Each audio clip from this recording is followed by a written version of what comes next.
కాదు హరీష్ రావును అనవసరంగా 7 గంటలు ఈ యొక్క ఫోన్ ట్యాపింగ్లో మీరు విచారణ చేయడం కేవలం ఇది కక్షపూరితమే అని చెప్పి కూడా ఆరోపిస్తున్నారు. మీరు కూడా విన్నారు, ఏం చెప్తారు సార్? మీకు పెద్దలు రామ్మూర్తి గారికి నమస్కారం. వారి ఆవేశపూరితమైనటువంటి ప్రసంగాన్ని ప్రశాంతంగా విన్నాను. వారి మనోవేదన నేను అర్థం చేసుకోగలను. అయితే కొన్ని బేసిక్ పాయింట్స్ రామ్మూర్తి గారు మిస్ అయిపోయి పొలిటికల్ పర్సన్ లాగా మాట్లాడారు. అయితే ఏమైతే అంటే కొన్నిసార్లు మనం ఒక పార్టీలో ఉన్నప్పుడు ఆ పార్టీ నాయకులను, ఆ పార్టీ చేసినటువంటి పనులను కాపాడుకునే దిశగా ఏది పడుతుంది ఇట్లా టీవీలలో వచ్చి మాట్లాడడం సహజమైపోయింది కదా. సిట్ అనేది ఫస్ట్ వారు ఏమన్నారంటే, సిట్ అనేది ఎందుకు వేసిండ్రు అని. సిట్ అనేది ఎందుకు వేసిండ్రు అంటే, complaint in the major Telangana phone tapping case began additional SP D Ramesh reporting his subordinate DSP Praneeth Rao for illegal surveillance which exposed larger operations. Subsequently complaints to the petition of the political figures like Bandi Sanjay and Praveen Kumar and activists and others were being phone tapped. ఒక phone tapping case ఎక్కడి నుంచి మొదలైందనే తెలుసుకోవాలి, ఎట్లా మొదలైందనే తెలుసుకోవాలి. ఈ phone ట్యాపింగ్కి సంబంధించిన విషయాలు కొన్ని చెప్పిన తర్వాత హరీష్ రావు గారు ఇష్యూ చెప్పిన తర్వాత రామ్మూర్తి గారు మాట్లాడిన దాని మీద నేను కౌంటర్ చెప్పాను. దగ్గర 1,00,000 ఫోన్లు ట్యాప్ చేశానండి. 1,00,000 ఫోన్లు ట్యాప్ చేశారు తెలంగాణ ప్రభుత్వంలో బీఆర్ఎస్ పార్టీ గవర్నమెంట్ ఉన్నప్పుడు. దాంట్లో 190 మంది ఫోన్లు సీఎం రేవంత్ రెడ్డి గారివి, వారి కుటుంబ సభ్యులవి, వాళ్ళ బ్రదర్స్కి సంబంధించినవి, ఆ టీంకి సంబంధించినటువంటి వాళ్ళవి 190 మంది ఫోన్ కాల్స్ ట్యాప్ చేశారు సార్. దీంట్లో యూనియన్ మినిస్టర్గా ఉన్నటువంటి బండి సంజయ్ గారిని, ఎమ్మెల్యేలను, ఎంపీలను, వాళ్ళందరి ఫోన్లు కూడా ట్యాప్ చేయబడి ఇది జరిగినటువంటి విషయం. అయితే వీరు నిన్న అడుగుతున్నారు, ఎందుకు మీరు ఆయనను పిలిచిండ్రు? ఆయన డీజీపీయా, ఆయన ఎస్పీయా, ఆయన కానిస్టేబులా, ఆయన హోంగార్డా, ఎందుకు పిలిచిండ్రు? హరీష్ రావు గారిని చూసిన రావు హరీష్ రావు గారిని పిలవంగానే మొత్తం మా సైన్యం అంతా దిగింది అంటారు. అంటే ఏం హరీష్ రావుని పిలిస్తే తప్ప, లేకపోతే హరీష్ రావు గారు ఏమన్నా భగవంతుడా, దేవుడా, రాజా? తప్పే ఉంది. ఎందుకు పిలిచిండ్రు అనేది కూడా కనీసం తెలియకుండా రామ్మూర్తి గారు మాట్లాడడం బాధాకరం. ఎందుకు పిలిచిండ్రు? చక్రధర్ గౌడ్ గారు వారి విచారణలో వారు వేరే పార్టీ నుంచి నామినేషన్ వేసి సిద్దిపేటలో పొలిటికల్గా ఎదుగుతున్నటువంటి సందర్భంలో వారి మీద, వారి కుటుంబ సభ్యుల మీద, వారు నడిపేటువంటి ఫాదర్ ఫౌండేషన్ అనే దాని మీద వీరు ఫోన్ ట్యాపింగ్ చేయించి వారిని పొలిటికల్గా ఇబ్బంది పెట్టిండ్రు అని చెప్పి వారు సిట్ విచారణలో వారు పోలీసులకు తెలిపినప్పుడు దానికి సంబంధించి వీరిని పిలవడం జరిగింది.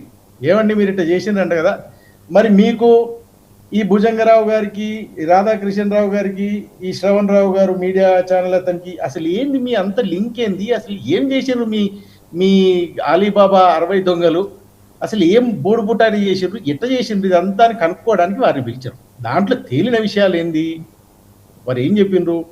ఒక సర్వే చేసిండ్రు 2023 ఎలక్షన్ల గురించి. ఆ సర్వే నడిపించింది ఎవరు? శ్రవణ్ రావు గారు నడిపించిన ఒక మీడియా సంస్థకి సంబంధించినటువంటి యజమాని. ఆ శ్రవణ్ రావు గారు నడిపించినటువంటి సర్వేలో ఏం తేలింది? 30 సీట్లే గెలుస్తున్నాం, మనం బీభత్సంగా ఓడిపోతున్నాం అని చెప్పిండ్రు. ఏ నియోజకవర్గాలలో అయితే ఓడిపోతున్నామో ఆ నియోజకవర్గాలలో సంబంధించినటువంటి కాంగ్రెస్, బీజేపీ నాయకులకు సంబంధించినటువంటి ఫోన్ కాల్స్, అక్కడ ఉన్నటువంటి బిజినెస్ మెన్స్, అక్కడ ఉన్నటువంటి ఇతర శక్తుల మీద వీళ్ళు ఫోన్ కాల్స్ ట్యాపింగ్ చేయించాలని చెప్పి వీళ్ళకి ఆర్డర్స్ ఇచ్చిండ్రు. ఈ ఆర్డర్స్ ఇచ్చింది ఎవరు? దీన్ని ఇంప్లిమెంట్ చేసింది ఎవరు? ఈ మోడస్ ఆపరెండి ఎట్లా జరిగింది అనే దాని విషయమే వారు పిలిస్తేనే కదా అడిగేది, వారు చెప్పేది. ప్రెస్ మీట్లు అయితే చెప్పరు కదా. ఇటువంటి పిలిచిండ్రు, అడిగినరు. రెండో అలిగేషన్ ఏం చేసిండ్రు? వారిని పిలిచినప్పుడు వారికి మంచినీళ్ళు ఇవ్వలేదు, వాళ్ళ గన్మెన్ను పంపించలేదని నేను ఇంతకుముందు పేపర్లో చదివిన. మాజీ మంత్రివర్యులు హరీష్ రావు గారితో పాటు వారి సిబ్బందిని కూడా లోపలికి పంపారు. ఇంతకుముందు పేపర్లో చదివిన హరీష్ రావు గారు ఏమన్నారు? అది సిట్టు లేదు, బుట్టు లేదు, అంతా ఉట్టిదే, నేనే రివర్స్ ప్రశ్నలు వేసిన వాళ్ళని, నేను వేసిన ప్రశ్నలకు వాళ్ళు తట్టుకోలేదు. నేనేం చెప్పినా అప్పుడు ఉన్నటువంటి డీజీపీ మహేందర్ రెడ్డి గారు, ఇంటెలిజెన్స్ డీజీపీ శివధర్ రెడ్డి గారిని కూడా పిలిపిమని నేనే చెప్పిన, నేనే రివర్స్ ఇంటరాగేషన్ చేసిన అని వారంటున్నారు. కేటీఆర్ గారు నిన్న సాయంత్రం వీరు కలిసి 2 ప్రెస్ మీట్లు పెట్టినారు. ఇది ఒక్కటి కాదు, ఇంకా 1000 సిట్లు వేసుకో సమాధానం చెప్తా అంటారు. మరి అక్కడ ఇంత భయం లేనప్పుడు మరి ఎందుకు మా రామ్మూర్తి గారు మరి అంత ఆందోళన పడ్డారో, మరి అక్కడ ఉన్నటువంటి కార్యకర్తలను అందరినీ ఎందుకు ఫోన్లు చేసి పిలిపించుకున్నారో నాకు అర్థం కాదు. మరి దాంట్లో ఏం లేనప్పుడు మీరే రివర్స్ ఇంటరాగేషన్ పోలీసులు ఏం చేసినప్పుడు, మీరే రివర్స్ ఇంటరాగేషన్ చేసినప్పుడు మరి గంత భయపడేది ఏముంది ఇట్లా? ఇది ఒక విషయం. ఇదే విషయం మీద కేసీఆర్ గారు, కేటీఆర్ గారు పలు దఫాలుగా చెప్పారు, రాష్ట్ర ప్రభుత్వంలో పోలీస్ శాఖ అనేది ఉంటుంది, ఇంటెలిజెన్స్ అనేది ఫోన్ ట్యాపింగ్ చేస్తుందా, తప్పే ఉందన్నారు. ఫోన్ ట్యాపింగ్ విషయానికి సంబంధించి కొన్నిసార్లు మనం వెనుకకు పోయి చూసుకుంటే ఎందుకు ఫోన్ ట్యాపింగ్ జరిగింది, అసలు ఫోన్ ట్యాపింగ్ సంబంధించినటువంటి ఇష్యూస్లో ఎక్కడన్నా ఏంటిది అసలు ఫోన్ ట్యాపింగ్లో ఇండియన్ టెలిఫోన్ యాక్ట్ 1885 ఏం చెప్తుంది, ఐటీ యాక్ట్ 2000 ఏం చెప్తుంది అంటే వాయిస్ కాల్స్ టెలిగ్రామ్స్ అనేవి వాటిని ఎమర్జెన్సీ పబ్లిక్ సేఫ్టీ కింద అవసరమైతే చేసుకోవచ్చు అనేది దేశవ్యాప్తంగా ఇది ఒక చట్టం ఉంది. డిజిటల్కి సంబంధించి వాయిస్ ఓవర్ కాల్స్, ఈమెయిల్స్ ఇటువంటి వాటిని చేసుకోవచ్చు, కానీ దానికి సంబంధించి అప్రూవల్స్ కావాలి. స్పెసిఫిక్ మినిస్ట్రీ నుంచి, డిఫెన్స్ మినిస్ట్రీ నుంచి, home ministry, central home ministry నుంచి అప్రూవల్స్ కావాలి.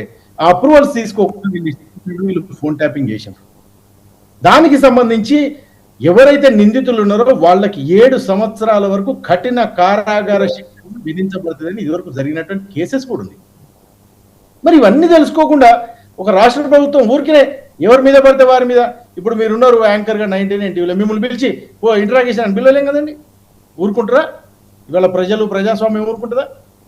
అయితే ఎప్పుడైతే ఇటువంటి దాని మీద అంటే ఒక గవర్నెన్స్కి సంబంధించినటువంటి దాని మీద ఇష్యూ లేచినప్పుడల్లా దాన్ని పొలిటికల్కి అటాచ్మెంట్ చేసి మీరేం చేసిండ్రు, ఫైనాన్షియల్ ఎయిడ్స్ ఏమైతే స్కీమ్స్ చెప్పినామో వాటికి మీరు ఇచ్చిపోయిన 8 లక్షల కోట్ల అప్పును మేము తీర్చే ప్రయత్నం చేసుకుంటూ ఉన్న వాటిల్లో ప్రజలకు సరుతుంటే నువ్వు ఆ స్కీమ్ ఇచ్చినవా, నువ్వు ఈ స్కీమ్ ఇచ్చినవా, మీరు దొంగలు, మీకు రాజకీయం చేసి ఈ పొలిటికల్ అలిగేషన్స్ చేయడం